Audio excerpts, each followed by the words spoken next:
Bakit ba lagi ko na siyang naiisip? Magusto ba ako sa boss ko? Parang may dahilan parang umiti ka. Wala po yun, Nay. May naalala lang. Gusto ko siyang makasama ngayong araw si Angela.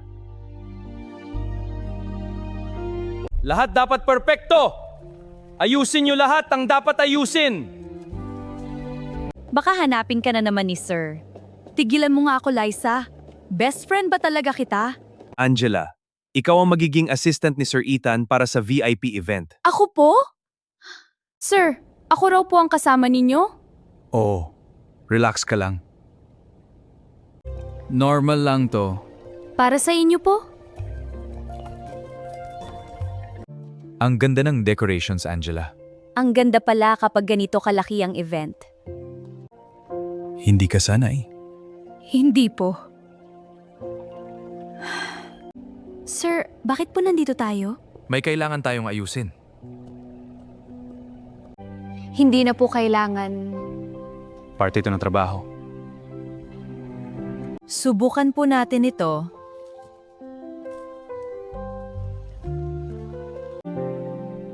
Hindi po ako sanay. You look incredible. Bagay sa'yo. May makeover na pala ang empleyado.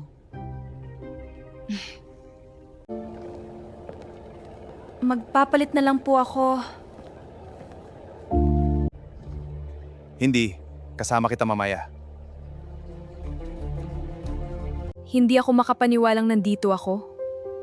It's all for you, Angela. Napakaganda. It is. But not as beautiful as you.